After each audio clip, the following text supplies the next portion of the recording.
विश्वानिदेव सवितर्दुरितानि पराशुव यद्भद्रं तन्नयासु। ॐ शांति शांति शांति। श्री गुरुचरण कमलेभ्यो नमः। श्री रामचंद्र चरणौ शरणं प्रपद्ये।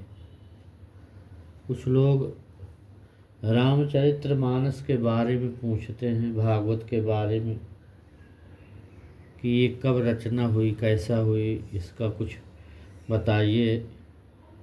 तो रामायण ये अति दिव्य ग्रंथ है। रामायण की कथा करुण रस प्रधान है। इसके बाल कांड के विषय, इसमें बाल कांड है रामचरितमानस में, सब कांडों में कारुण्य है।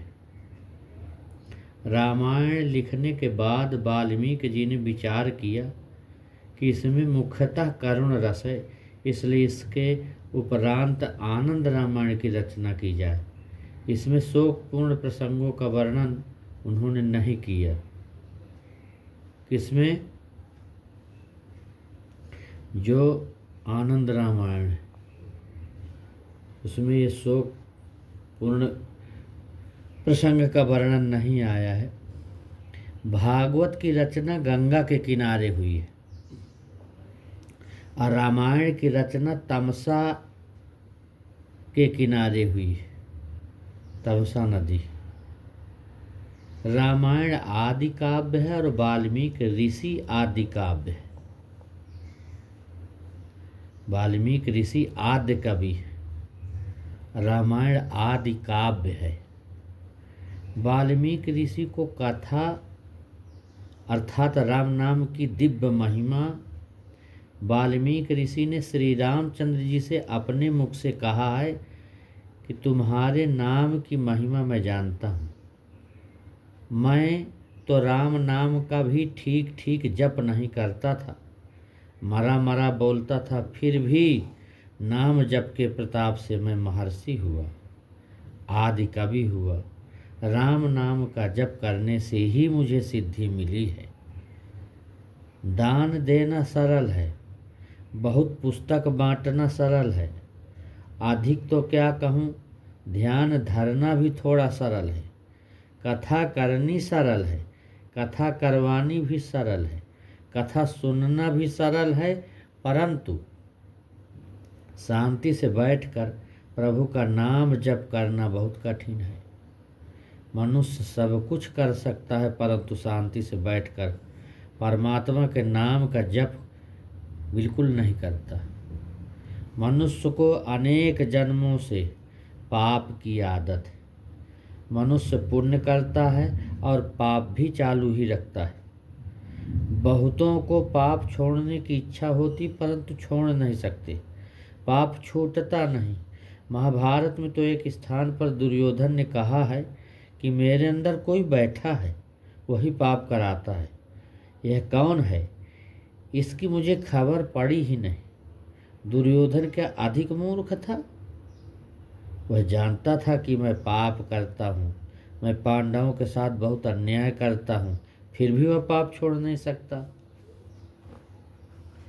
जानामि धर्मं न च मे प्रवृत्ति, जानामि धर्मं न च मे निवृत्ति, केनापि देवेन हृदि स्थितेन यथा नियुक्तोऽस्मि तथा करोमि।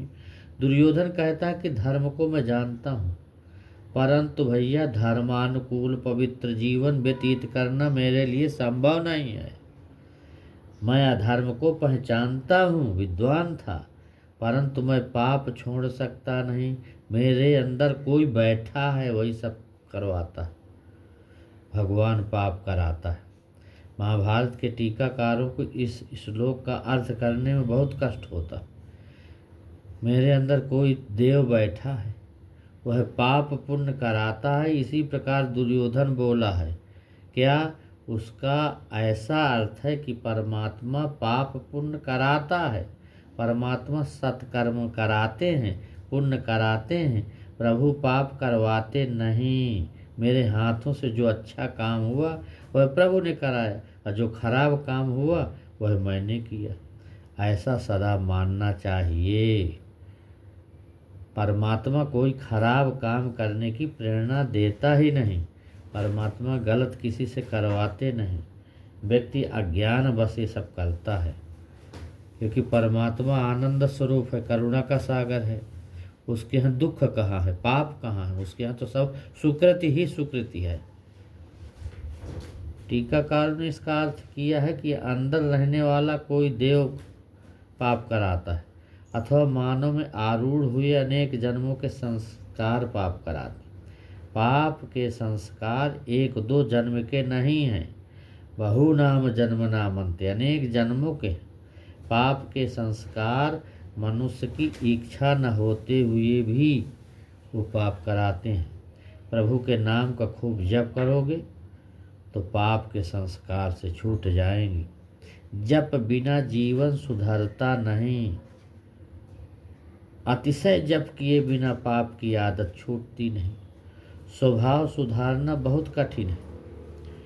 तीर्थ करने से अथवा विष्णु यज्ञ करने से स्वभाव सुधरता नहीं।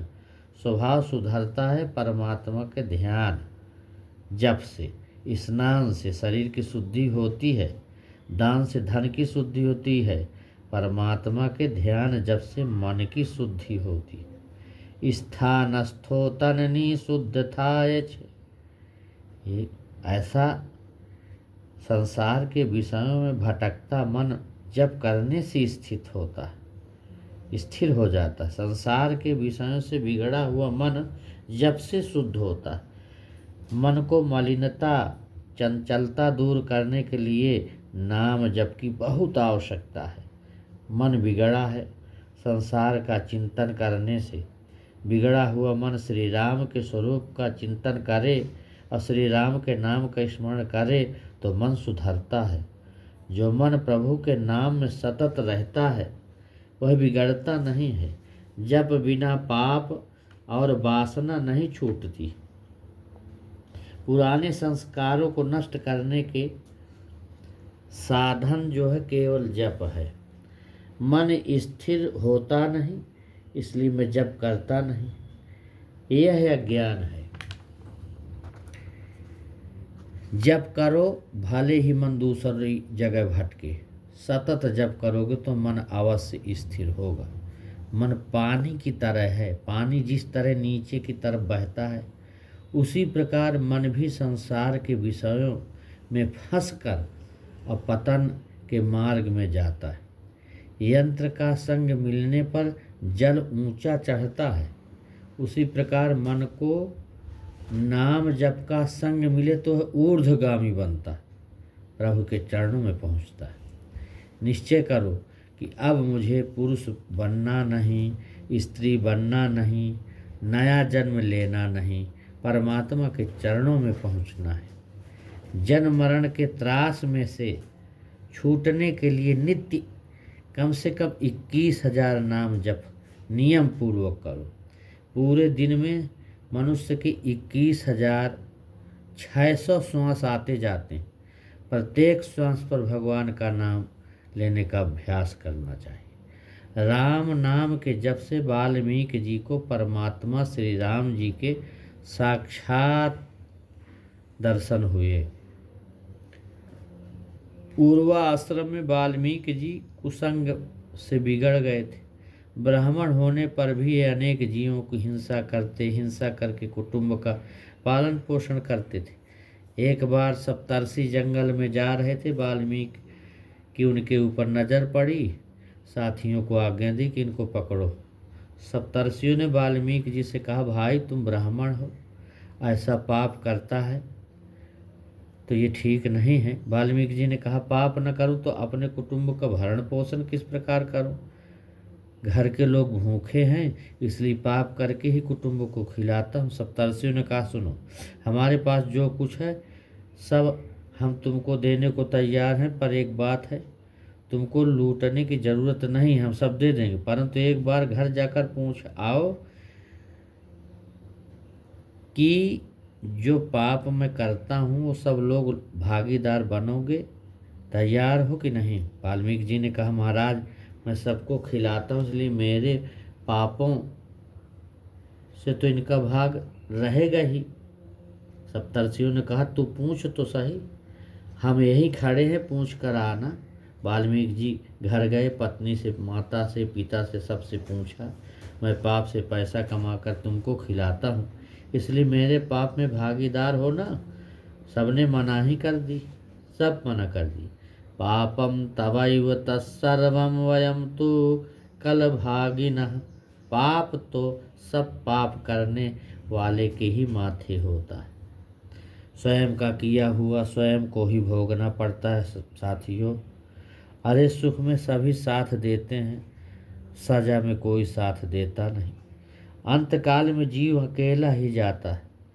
वाल्मीकि को बहुत पश्चाताप हुआ, सप्तर्षियों की शरण में चले गए।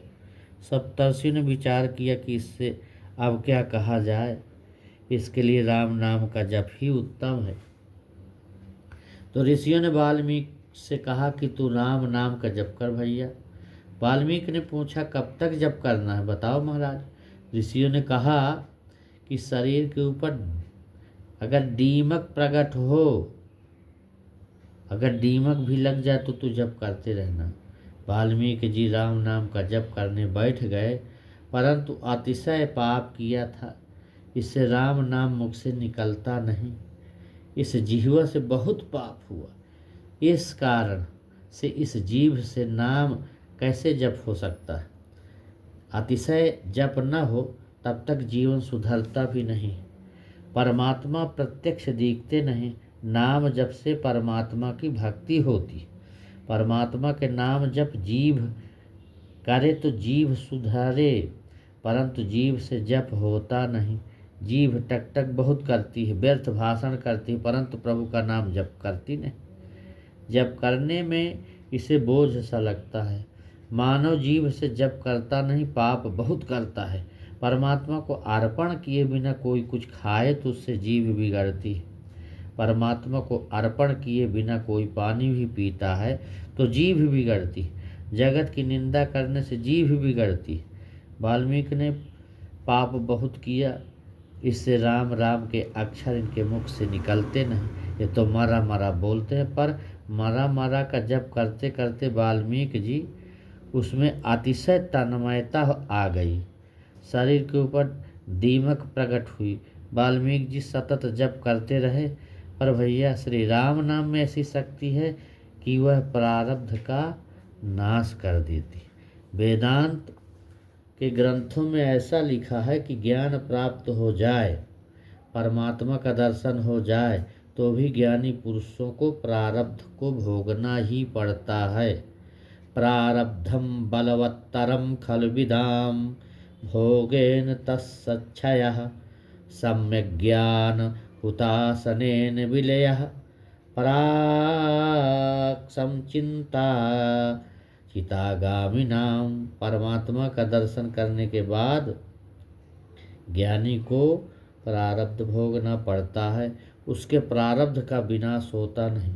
ज्ञान से संचित और क्रियामाण का नाश होता है, परंतु प्रारब्ध का नाश होता नहीं। इससे सिद्ध होता है कि ज्ञान प्रारब्ध बड़ा है, ज्ञान से प्रारब्ध बड़ा है। बड़े बड़े संतों के जीवन में दुख के अनेक प्रसंग आते हैं, और उन महापुरुषों ने कहा है कि इस शरीर का प्रारब्ध ऐसा ही है। संत सहन करते हैं, अपना हृदय जलने लगता है, और संत महापुरुष दुख सुख सहन करते हुए परमात्मा का स्मरण करते हैं। परमात्मा प्रारब्ध प्रमाण से सुख दुख तो उनको भी भोगना ही पड़ता है। इसलिए ज्ञान से प्रारब्ध श्रेष्ठ है, परंतु प्रारब्ध का नाश परमात्मा के नाम से होता है। इसलिए प्रारब्ध से भी परमात्मा का नाम श्रेष्ठ है। मेटत कठिन कुअंक भाल के, विधाता ने कपाल में जो लिखा है वह भी अतिशय जप से धीरे धीरे क्षय होता है, परंतु साधारण जप से प्रारब्ध क्षय नहीं होता। रोज 2-4 माला जप करो, उससे किसी प्रारब्ध का क्षय होता नहीं। इसलिए अतिशय जप करो तो विधाता का लिखा भी मिट जाता है, प्रारब्ध का नाश होता है। पराये अन्न का त्याग, जहाँ तक बने किसी का खाए नहीं, ब्रह्मचर्य का पालन हो। इन दो नियमों के साथ प्रभु का नाम जप करो तो संख्या अनुसार उसका फल प्राप्त होता है। क्योंकि एक जगह स्वामी रामदास जी ने दास बोध में लिखा है कि 1 करोड़ जप करें उसके जन्म स्थान व तनु स्थान सुधरते हैं। जन्म कुंडली में 12 घर होते हैं और ग्रह 9 हैं। जिसका तनु स्थान सुधरे उसको आरोग्य प्राप्त होता है और अंतकाल में भी उसको कोई महारोग होता नहीं। 2 करोड़ जप करे उससे द्रव्य सुख मिले है और वह कभी दरिद्र नहीं होता। 3 करोड़ जप करता है वह भगवान की कृपा से उसका जीवन सफल हो जाता है, उसका पराक्रम सिद्ध होता है, उसे यश कीर्ति मिलती है, तीसरा स्थान शुद्ध होता है। 4 करोड़ जप करने वाले को संसार का सुख मिलता है। 5 करोड़ जप करे तो उसकी बुद्धि में ज्ञान स्फुरित होता है। ज्ञान प्रयत्न मात्र से विशेष रूप से मिलता नहीं, प्रयत्न करने से, पुस्तकें पढ़ने से मात्र शब्द ज्ञान बढ़ता है। जगत में ऐसा दिखता है कि जिसका शब्द ज्ञान बढ़ता है उसके अंदर अभिमान बढ़ जाता है। अभिमान बढ़े तो समझो कि वो ज्ञान नहीं, ज्ञान का आभास मात्र है। ज्ञान तो परमात्मा देते हैं। गीता जी में लिखा है कि मत्तः स्मृतिर्ज्ञानम मपोहनम चा। अर्जुन ने जब बहुत तर्क की बातें की तो प्रभु ने कहा, अर्जुन यह तर्क की बात बिल्कुल छोड़ दे, ज्ञान मैं देता हूँ, वह मेरी कृपा से मिलता है। प्रभु की कृपा प्रभु के नाम जब से प्राप्त होती है। संतों का चरित्र पढ़ोगे तो ज्ञान ज्ञात होगा कि वे किसी के घर पढ़ने नहीं गए। भक्तों को ज्ञान किसने दिया? मीराबाई, नरसिंह मेहता किसके घर वेदांत पढ़ने गए थे? पंडित जी तो पुस्तक पढ़कर बोलते हैं और संत परमात्मा का दर्शन करते करते बोलते हैं। पंडित जी तो पुस्तक के पीछे पड़ा हुआ है परंतु परमात्मा के पीछे पड़ा है, उसे सच्चा ज्ञान प्राप्त होता है। सच्चा ज्ञान परमात्मा के नाम जप से मिलता है।